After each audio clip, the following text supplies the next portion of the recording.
하나님 말씀 보겠습니다. 순서대로 나와 있고요. 마가복음 제12장입니다. 28절부터 34절인데요. 제가 먼저 읽고 그 다음 여러분 읽으시고 교대로 그렇게 읽겠습니다. 끝절은 같이 읽겠습니다. 서기관 중 한 사람이 그들이 변론하는 것을 듣고 예수께서 잘 대답하신 줄을 알고 나와 묻되 모든 계명 중에 첫째가 무엇이니까? 예수께서 대답하시되 첫째는 이것이니 이스라엘아 들으라. 주 곧 우리 하나님은 유일한 주시라. 네 마음을 다하고 목숨을 다하고 뜻을 다하고 힘을 다하여 주 너의 하나님을 사랑하라 하시는 것이요. 둘째는 이것이니 네 이웃을 네 자신과 같이 사랑하라 하시는 것이라. 이보다 더 큰 계명이 없느니라. 서기관이 이르되 선생님이여 옳소이다. 하나님은 한 분이시요 그 외에 다른 이가 없다 하신 말씀이 참이니이다. 또 마음을 다하고 지혜를 다하고 힘을 다하여 하나님을 사랑하는 것과 또 이웃을 자기 자신과 같이 사랑하는 것이 전체로 드리는 모든 번제물과 기타 제물보다 나으니이다. 같이 읽어요. 예수께서 그가 지혜 있게 대답함을 보시고 이르시되 네가 하나님의 나라에서 멀지 않도다 하시니 그 위에 감히 묻는 자가 없다. 아멘. 여러분, 이 장면 좀 익숙하죠? 이제 오늘 수능일인데요. 이제 전국의 유명 사찰에서는 이제 지금부터 이제 이런 장면이 펼쳐지고 있습니다. 뭐 잠시 후에 이제 그 시험을 보니까요. 물론 이제 성당, 교회에서도 예외가 아닙니다. 특별히 그렇게 자녀가 이제 시험 치러 들어간 시험장, 학교 교문 앞에서 저렇게 간절한 모습으로 저렇게 기도하는 장면은 뭐 해마다 뭐 수십 년 동안 반복되고 있습니다. 여러분 무슨 생각이 드십니까? 우리 부모님도 저렇게 하셨을까? 모르겠네요. 근데 마음만큼은 뭐 다르지 않았을 것입니다. 사실 사랑의 모습이거든요. 뭐 어떤 분이 이렇게 생각하실 수 있을 거예요. 아니 뭐 절이나 또 교회에 가서 그날 자식을 위해서 기도한다고 애가 평소에 없던 실력이 나타납니까? 뭐 어떻게 됩니까? 그렇게 미신적으로 하나님께 신에게 기도하는 게 그게 바람직한 일입니까? 라고 생각하신 분도 있을 거예요. 맞습니다. 저도 동의합니다. 그런데 여러분, 이제 이 교회도 오늘 이제 수험생을 위한 기도 모임을 합니다. 1시간만 하는 게 아니라 하루 종일 합니다. 저도 담임 목회할 때요, 매년마다 아침 8시부터 오후 5시 반까지 계속 했습니다. 목사들은 그날 죽는 날입니다. 하루 종일 하거든요. 진짜. 근데, 기도를 해도 사실 이게 여러분 그 긴 시간을 어떻게 수능 애들을 위해서 아무리 기도해도 그게 어떻게 계속되겠습니까? 근데도 해냅니다. 그걸 왜 했을까요? 그거 안 하면 큰일 납니다. 우리 이 엄마들이요 엄청 상처받습니다. 우리 교회는 목사가 애들을 위해서 기도도 안 한다고. 그래서요 미안하지만 그걸 생각해서라도 기도를 해야 되고요. 또 한 가지 어떤 분들 생각하듯이 그렇게 미신적으로 기도하는 것은 아닙니다. 이런 식으로 기도하거든요. 하나님 실력 발휘하게 해주세요. 그리고 무엇보다도 좋은 점수 나왔다고 교만하지 않게 해주시고 나쁜 점수 나왔다고 낙심하지 않게 해주시고 점수가 인생의 모든 것이 아님을 깨닫게 해주십시오. 열심히 준비해 왔는데 좋은 결실 나오면 좋겠지만 이러든 저러든 하나님을 바라볼 수 있는 겸손을 잃지 않게 해주십시오. 이런 식으로 일반적인 원리를 놓고 기도하지 하나님 찍는 대로 맞게 해주시고 실력 이상의 점수가 나오게 해주시고 이런 식의 기도하지 않습니다. 원리, 원칙 가장 기본적으로 놓고 사실은 그 수능일을 기회 삼아서 아이의 인생을 놓고 축복하며 기도하는 시간이지 그렇게 점수 하나하나를 놓고선 기도하지는 않는다는 이야기입니다. 오늘 본문 내용 여러분 아십니다. 예수님과 종교지도자들이 계속해서 이제 대화를 하고 있는데 그 중에 한 장면입니다. 누가 묻습니다. 가장 큰 계명이 무엇입니까? 여러분 몇 번 설교를 들으셨는데요. 유대인들은 당시에 총 613개의 계명을 지키느냐고 참 힘들어했습니다. 하라는 계명, 영어로 law라고 합니다. 법이에요. 자기 종교법이 248개가 있었고요. 하지 말라는 법이 365개가 있었어요. 그 613개를 외우고 있는 것도 엄청 힘들었을 겁니다. 그럼 그게 다 성경에 써 있느냐? 아니요. 여러분 뜻밖이죠. 성경에 그 613개의 명령이 다 들어있어야 되는 거 아닙니까? 그렇지 않습니다. 성경에서는요, 큰 원리만 써놨어요. 예를 들면 이거예요. 쉬는 날로 하나님이 정한 안식일이 있지 않니? 그날에는 일하지 말고 쉬어라. 너의 몸은, 너희의 영혼은 쉬어야지 정상 가동을 할 수 있도록 만들어진 것이니까 쉬는 날은 쉬어야 된다. 이것이 너를 위한, 내가 너를 위해서 축복하는 말이니까 이거 순종해라. 하나님이 주신 거예요. 이 원칙이 있는데 사람들이 이제 궁금한 거예요. 자, 그럼 뭐까지가 일인가? 이 안식일에 뭐는 일이고 뭐는 일이 아닌가? 내가 이게 애가 지금 한 벌밖에 없는 단벌 신사인데 옷이 틀어졌어. 요거를 꼬매는 게 일인가 아닌가? 이런 게 궁금한 거예요. 일하면 안 되니까. 그리고 선생님한테 묻죠. 선생님, 제가 꼬매도 됩니까? 이렇게 질문할 거 아니에요. 그러니까 선생님이 대답을 해주다 보니까 끝도 없어. 그런 사례가. 전부 다 적어가기 시작한 거예요. 그래서 정한 거예요. 자, 바느질을 2땀까지는 일 안 한 거로 침. 3땀부터는 일 한 거로 침. 이런 식으로 정말 하는 거예요. 걷는 거. 평일에는 마음껏 걸어서 일해도 되지만 쉬는 날에는 딱 10리까지만 걸어 다닐 수 있음. 4km만 그 안에서는 하루 종일 걸어도 되는데 4km 이상 걷는 건 일이 되는 것임. 이런 식으로 사람들이 규정하는 거예요.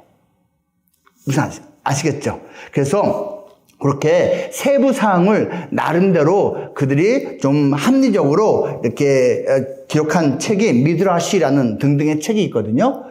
지금 여기서 말하는 613개의 그 지켜야 될 계명은 성경에서 말하는 큰 원리를 세부적으로 인간적으로 적용한 그 미드라시 등의 다른 책자에 있는 내용을 말하는 것입니다. 그런데 이것이 법이 돼버렸어요. 새 땀을 꿰매면 법을 어긴 게 돼버린 거예요. 그러니까 인간을 위해서 주어진 그 원리의 법이 인간을 무겁게 힘들게 구속시키는 그러한 부정적인 효과를 가져오고 말았다는 겁니다. 그것을 예수님이 속상해하셨어요. 이게 뭐냐? 하나님이 너희를 위해서 주신 법이 너희들 스스로 그 법을 잘 지켰다고 오히려 너희를 얽어매고 있다. 힘들게 하고 있다. 라고 종교 저자들에게 사실은 말씀을 계속 하셨던 것입니다. 어쨌거나 예수님 말씀하셨습니다. 사랑이라고. 가장 큰 계명 너희들이 지킨다고 613개나 지키고 있는데 그래 가장 큰 건 사랑이라고 말을 한 것입니다. 당시에 이방인들은 몰랐지만 유대인들은 아는 것이 있었습니다. 그것은 한 분 하나님이 계시다라는 것입니다. 여기서 구분 짓는 것은요.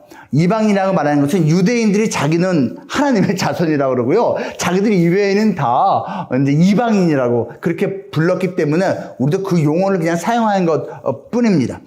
자, 당시에는요, 고대에는요, 서양 사람들은 다신론자들이었습니다. 신이 많다. 이것도 신, 저것도 신, 이런 신, 저런 신. 온갖 신을 믿었어요. 근데 유대인들만 한 분의 신을 믿었어요. 또 한 가지. 고대 동양 아시아권에서는요, 무신론이었어요. 신은 없다였어요. 신은 없다. 그들이 말하는 신은 서양 사람들이 말하는 신과 다른 것이었어요. 그냥 물건, 사물, 자연, 그 하나하나를 신으로 봤기 때문에, 서양신 개념으로 보면 인격신이 없었다는 뜻입니다. 어쨌거나, 당시의 사람들 사고방식에서는, 한쪽에서는 이런 인격신, 저런 인격신, 인격신이 이렇게 많다. 한쪽에서는 그런 인격신은 없다. 라고 되어 있던 시대였는데, 이 유대인들만은 하나님이 계시다. 근데 진짜 신은 그분 한 분뿐이다 라고 믿고 있었고 그것이 진리라고 성경은 말하고 있습니다. 유대인들이 그 점에 대해서는 맞는 믿음을 갖고 있었다라고 여기고 있는 것이죠. 그런데요, 그 유대인들 일반인들은 몰랐지만 종교 지도자는 아는 것이 있었습니다. 그것이 바로 가장 큰 계명이 주 너의 하나님을 사랑하라라는 것이었습니다. 여러분 이건 사실은요 성경 중에 신명기라고 있거든요. 거기에 명확히 나와 있어요. 그래서 평소에 꾸준히 성경을 연구하는 종교 지도자들은 가장 큰 계명이 뭔지 알고 있었어요. 즉 오늘 본문에서요 서기관 종교 지도자 중에 한 명이에요. 이 사람이 와서 예수님 가장 큰 계명이 뭡니까? 라고 물었던 것은요 몰라서 물은 게 아니에요. 나는 어렸을 때부터 배워서 알고 있는데 뭐가 가장 큰 계명인지 혹시 이 예수 선생도 알고 있나? 나하고 똑같이 알고 있나? 확인하고 싶어서 사실은 물은 거예요. 근데 예수님도 알고 계시거든요. 하나님을 사랑하는 것이 가장 큰 계명이라고. 여러분 이해가 될 듯 하면서도 되지 않죠. 하나님을 사랑하라고? 이게 무슨 의미지? 근데 어쨌거나 당시의 종교 지도자들은 어렸을 때부터 성경을 연구했기 때문에 알고 있었고 예수님도 알고 있었습니다. 다만 평범한 일반 유대인들은 잘 몰랐습니다. 자, 그 다음에 그런데 종교 지도자는 몰랐지만 지혜 있는 자가 아는 것이 있었습니다. 오늘 본문에 보면 저 밑에 들어가면요. 그 서기관이 지혜 있게 대답했다고 말하죠. 이 종교 지도자는 그들 중에서 지혜가 있는 사람이었던 것입니다. 다른 종교 지도자들은 모르는데 지혜가 있는 사람은 아는 것이 뭐냐 하면 하나님 사랑만이 가장 큰 계명이 아니라 이웃 사랑도 가장 큰 계명이라는 것을 말하고 있는 것입니다. 무슨 말이냐면 여러분 하나님 사랑과 이웃 사랑은 동전의 양면 같다는 것입니다. 둘 다 동일한 무게감으로 가장 중요하다라는 것을 사실은 종교 지도자들이 몰랐습니다. 그들은 가장 큰 거 하면 무조건 하나님 사랑이었습니다. 그런데 예수님은 하나님 사랑만이 아니라 레위기, 성경에 레위기에 쓰여져 있는 대로 이웃 사랑도 그에 못지않게 큰 것이라고 말하는 것입니다. 그러면서 부가에서 그 서기관이 말한 것을 인정해 주는데 내용이 이겁니다. 하나님 사랑과 이웃 사랑이 제사 지내는 것, 하나님께 종교의식 하는 것보다 더 중요하다라고 말하는 것입니다. 사실은 당시에 일반 유대인들은 놀랐을 거예요. 종교 지도자들도 그래? 레위기에 그런 말씀이 쓰여져 있긴 하지만 이웃사랑이 하나님 사랑 못지않게 중요한 거야?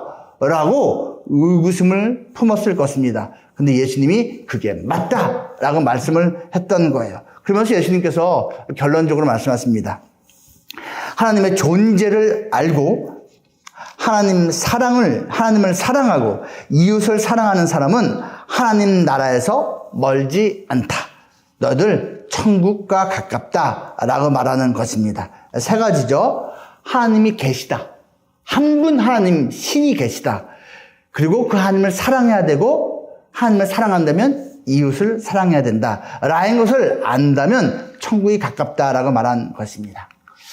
여러분 이제 성 어거스틴이라는 사람 이름 많이 들어보셨죠? 아우구스투스라고도 하고요. 아우구스티누스라고도 하고요. 아주 기독교사에서는 최고 영웅 중에 한 명입니다. 그가 영웅으로서 자리매김 받은 것은요. 극적인 그의 삶의 변화도 큰 몫을 합니다. 4세기 때 사람이에요. 북아프리카 사람입니다. 근데 이 사람 그림 같은 거 보면은 흑인같이 안 보이는데 여러분 지금도 그런데요. 여러분 이집트 같이 북아프리카는요. 아랍 계통입니다. 혈통이요. 그래서 완전한 까만색이 아니고 아랍식의 그런 까만스름한 그런 혈통이거든요. 이 사람도 그렇습니다. 이 사람은요. 귀족 가문에서 태어났지만 허랑방탕하게 살았습니다. 되게 똑똑하긴 했나 봐요. 고급 교육을 받았습니다. 부모님이 유학을 보내서 당시의 대도시인 히포라는 데 가갖고서는요. 열심히 공부해서 뭐 대학교도 다니고 뭐 유명해지고 있었습니다. 이 사람이 뭐 정신적으로는 마니교라고 하는 당시의 기독교 2단 마니교라고 있어요. 당시 기독교 2단에 심취하기도 했는데 무엇보다도 그가 유명한 거는 10대 시절부터 엄청나게 밝혔습니다. 색을. 엄청나게 밝혀서 엄청나게 허랑방탕하게 놀았고 그리고 사실은 그렇게 정식 결혼하지 않고도 이렇게 자식을 낳으면서 그렇게 살던 나중에 그 자식과 그 여인도 버린 막 이렇게 막 살던 젊은 시절이었습니다. 똑똑하긴 하지만 너무 허랑방탕한 아들의 모습이 안타까워서 그 어머니 모니카라는 이 사람이 정말 하나님께 기도를 많이 했습니다. 이 어머니의 신앙을 아직은 어거스틴은 받지 못했거든요. 그래서 이 어머니의 눈물 어린 기도가 나중에 이 사람을 변화시켰다라고 해석을 하면서 이 사람에 관한 책이 이런 게 나와요.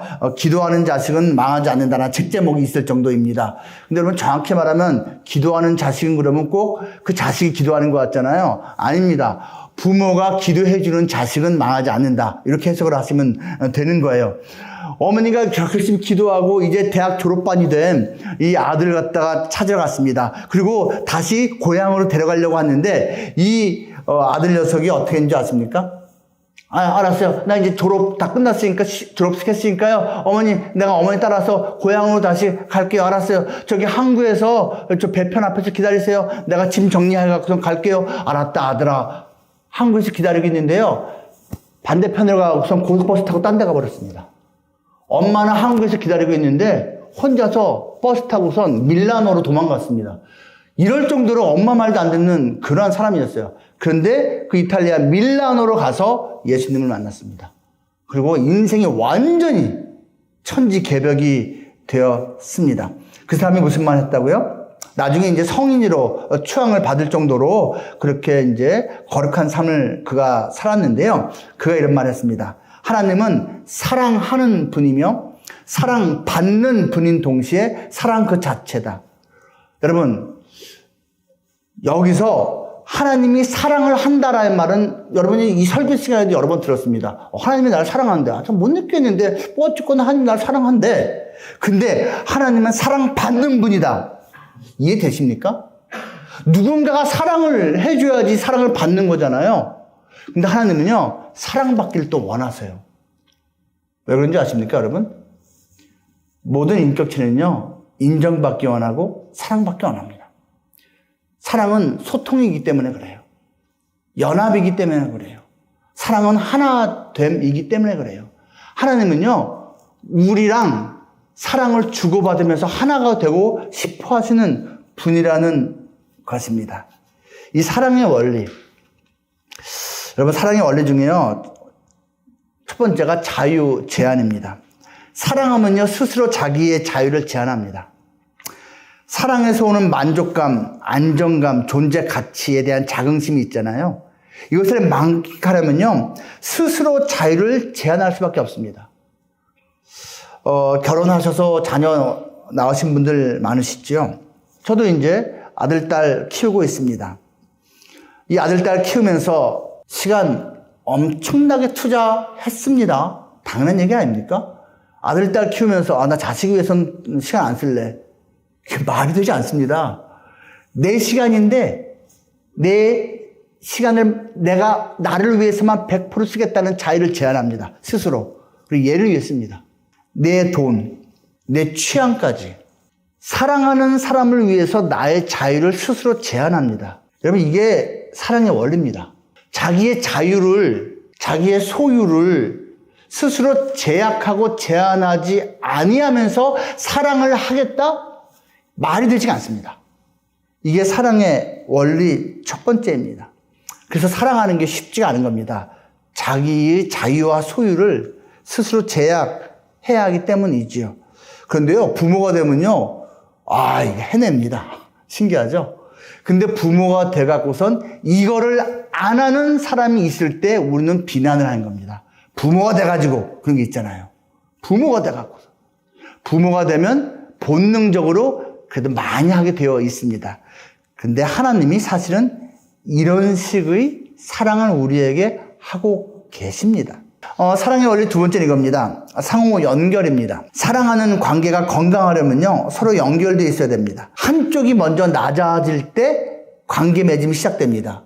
여러분, 연애조차도 그렇잖아요. 한쪽이 먼저 용기를 내서 이렇게 접근하고 해야지 상대방이 반응을 보이든 말든 할 거 아닙니까? 서로 마음은 있고 관심이 있는데 뭔가 한쪽에서라도 먼저 손 내밀지 않으면, 말 건네지 않으면 자기를 표현하지 않으면 어떻게 관계 맺음이 연결이 시작이 되겠습니까? 일단 한쪽이 먼저 이제 숙이고 들어가는 것이죠. 용기를 내는 것이죠. 그리고 건강한 사랑은요, 주고받음이 같이 있을 때 아름다운 사랑이 만들어진 겁니다. 일방적인 사랑, 한쪽은 주기만 하고 한쪽은 받기만 하면요, 어느 순간인가 지칩니다. 부모는 그렇게 하잖아요. 여러분, 부모도요, 어느 일정 시간까지 그렇게 하지요. 만약에 자식이 40, 50, 60 됐는데 나이 90, 100 된 부모한테 일방적으로 그 나이까지 받기만 하고 있다? 부모가 여러분 행복할 것 같습니까? 그렇지 않습니다. 지칩니다. 힘들어합니다. 주고받음이 있어야 되는 거죠. 동일하게 5대5를 말하는 건 아니에요. 하지만 주고받음이 있고 같이 할 때 건강한 사랑이 이루어진다는 것이죠. 하나님이 사실은 이러한 사랑을 우리한테 하고 계십니다. 하나님이 우리를 사랑한다는 증거가 뭔지 아십니까? 이겁니다. 우리가 아직 죄인 되었을 때에 그의 아들 그리스도 예수께서 우리를 위하여 죽으심으로 하나님께서 우리에 대한 자기의 사랑을 확실히 증거하셨습니다. 하나님 우리를 사랑한다는 가장 강력한 증거는 예수님 자체예요. 사람들이 그래요. 하나님이 계시다고? 뭐 계시다고 치자. 근데 그 하나님 나를 사랑한다고? 증거가 있어야지. 날 사랑한다면 증거가 뭐냐고.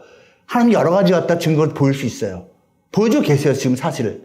근데 하나님이 하나만 내보이라고 하면요, 이겁니다. 난 너를 위해서 내 아들을 줬다. 나는 너를 사랑하기 때문에 내 아들을 죽게 하기까지 널 사랑했다. 그겁니다. 지금 이걸 말하고 있는 겁니다. 죄인된 자격 없는 나를 위해서 그 아들을 죽이셨어요. 그 아들이 이 땅에 와서 살다가 죽었습니다. 근데 여러분 보십시오. 그 예수님이요, 자유가 제한당했고 상호 연결의 샘플입니다. 예수님이 인간이 됐어요. 이게 무슨 말인지 아시겠습니까? 신이 한계를 가진 인간으로 제약을 받았다는 뜻입니다. 우리를 사랑해서 피조물의 모습으로 오셨다. 이거 자유가 엄청나게 제한된 거죠. 근데 이것을 감내하셨다. 두 번째, 왜 그러면 인간으로 오셨냐? 인간인 우리하고 하나가 되려고. 저 하늘에 계시는 하나님이 맨날 사랑한다 사랑한다 아무리 해봤자 믿어지지가 않아요. 이해가 안 돼요. 근데 하나님이 인간이 돼서 사랑한다 하니까 날 왜 죽었어? 연결되기 시작하는 거예요. 연결되기 시작하는 거예요. 신이 인간이 되어서 인간하고 소통하기 시작한 것이죠. 그게 우리를 사랑하는 가장 결정적인 증거입니다. 스스로 자유를 제한한 것, 그리고 상호 연결을 하기 위해서 인간이 되신 것, 예수님이. 그리고 그 예수님을 이 땅에 보내신 하나님의 사랑. 그것이 우리를 사랑한다는 증거 첫 번째고요. 두 번째는 이것입니다. 볼지어다 예수님 말씀하신 거예요. 내가 문 밖에 서서 두드리노니 누구든지 내 음성을 듣고 문을 열면 내가 그에게로 들어가 그와 더불어 먹고 그는 나와 더불어 먹으리라. 잘 보십시오. 예수님께서 지금 우리 마음의 문 바깥에서 노크를 하고 계십니다. 예수님이 인격자이기 때문에 인격체인 우리에게 강제로 밀고 들어오지 않습니다. 귀신은 여러분, 악한 영, 마귀의 영은요, 내가 원치 않는데 나한테 들어옵니다. 정신병 걸린 사람 중에 일부는 귀신 들린 사람입니다. 근데 귀신을 원하는 사람이 있습니까? 가끔씩 이제 무속신앙에 빠진 사람 중에는 좀 신비한 능력 가져갖고선 뭔가 좀 하려고 어리석게도 귀신 들린 걸 원하는 부류도 어쩌다 있는 것 같습니다. 근데 여러분, 귀신 들려갖고서 인생 말년이 평안한 사람이 없습니다. 보통은 상식적으로는 귀신을 원하지 않습니다. 그런데도 귀신이 들립니다. 지가 들어가기 때문입니다. 근데 여러분, 예수님은요, 내가 원하지 않는데 강제로 밀고 들어가지 않습니다. 끝까지 노크합니다. 나 들어가도 되니? 나 들어가도 되니? 그때 문을 열면 예수님이 들어가십니다.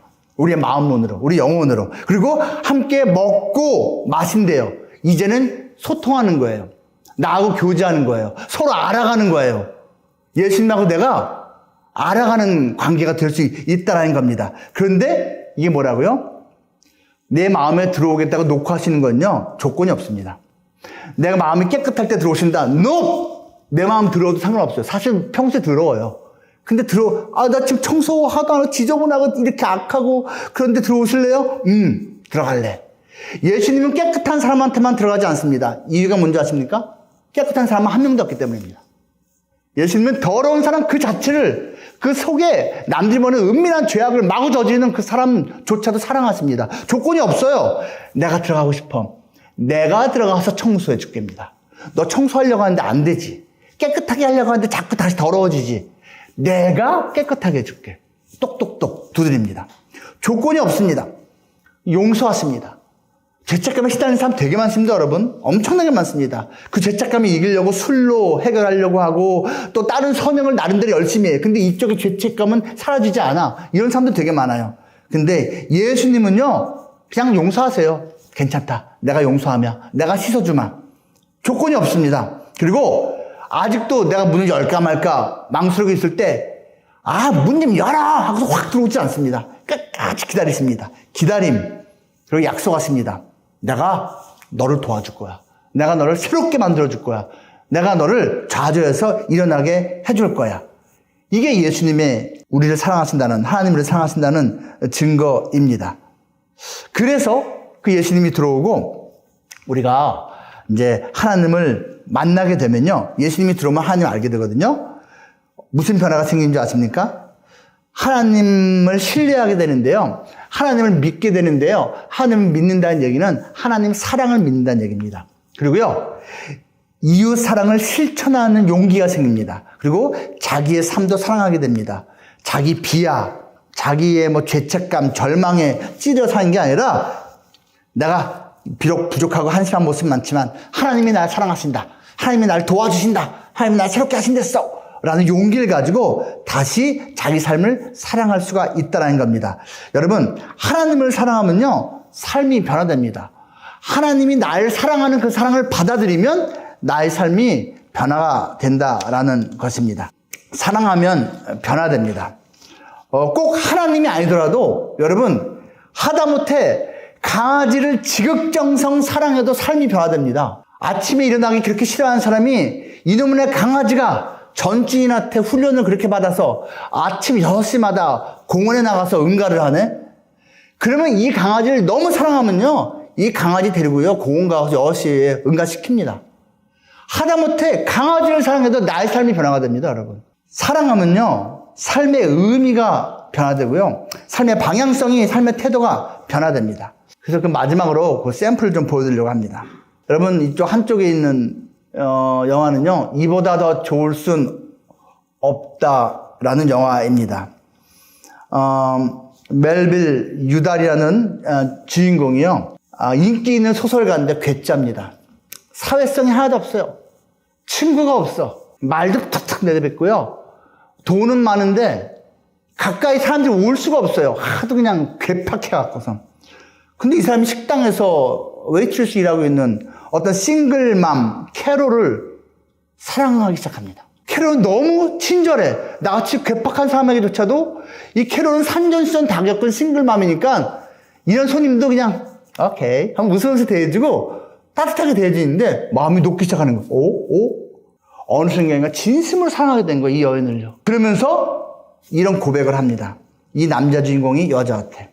당신은 내가 더 좋은 남자가 되게 만들었어요. 라는 고백을 합니다. 이 여인을 사랑하면서부터 다른 사람들과도 소통하고 대화하고 조금 덜 괴팍하게 굴려고 애를 쓰는 모습으로 바뀌기 시작합니다. 당신은 내가 더 좋은 남자가 되게 만들었어요.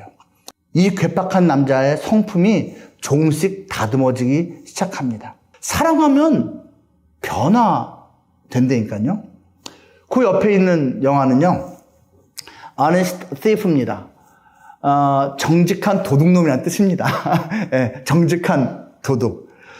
남자 주인공이요, 8년 동안 12번을 은행을 텁니다. 강도는 아니고 몰래 밤에 털어갑니다. 한 번도 안 걸렸습니다. 12번 은행 털었는데 증거가 없어. 900만 달러어치를 훔쳐갔습니다. 근데 증거조차 없으니까 매스컴에서는 이 도둑을 인앤아웃 도둑이라고 부르기 시작했습니다. 여러분, 미국 가면요, 인앤아웃 버거라는 아주 맛있는 버거집이 있거든요. 인앤아웃, 들어갔다 나온다 이런 뜻이죠. 이 도둑은 얼마나 실력 좋은지 들어갔다 나온 건 알겠는데 흔적이 없어. 그래서 인앤아웃 thief라고 불리는 전설적인 도둑이 됐어요. 근데 이 사람이 어느 날 자수를 합니다. FBI에. 자기 전화 걸어서 내가 그 900만 달러 훔친 인앤아웃 도둑놈이라고. 왜 자수를 할까요? 한 여인을 사랑하기 시작했습니다. 우연히 만난 앤이라는 여인을 이 주인공 톰이 사랑하기 시작한 거예요. 그러면서 자기의 과거를 깨끗하게 정리를 하고 싶은 거예요.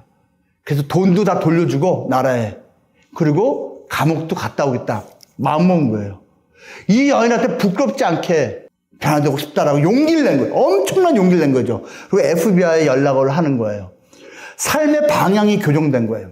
돈이 최고다 하고선 남의 돈을 훔친 인생이었는데 이 돈조차 내려놓고 난 감옥 살이라도 하더라도 이 여인 앞에 부끄럽지 않은 모습이 되겠다 라고 용기를 냅니다. 근데 영화가 참 재밌는 게요. 오히려 그 900만 달러를 갖다가 현금으로 이제 확보하게 된 FBI의 이 나쁜 돈, 그 경찰들이 지네들이 그거 먹으려고 이제 나쁜 짓을 합니다. 참 웃기죠? 여러분 보십시오. 여기 대사 중에서 너무 웃긴 게, 야니 스티프에서 대사 중에서 그 이제 조연으로 나오는 FBI 그 경찰 중에 한 사람이 이런 말 합니다. 서로 대화를 하는데요. 뭐 톰이라는 사람이 자수하겠대. 그럼 진짜야? 진짜인 것 같은데 모르겠어. 근데 왜 자수한대? 사랑하는 여인이 생겼대. 이렇게 주고받는 거예요, 대화를. 그러니까 이쪽 사람이 뭐라는 줄 아십니까? 이 사람이 이혼한 지 얼마 안 된 사람이었어요. 안 됐군. 사랑하는 여자가 생기다니. 이렇게 대사하는 장면이 나와요.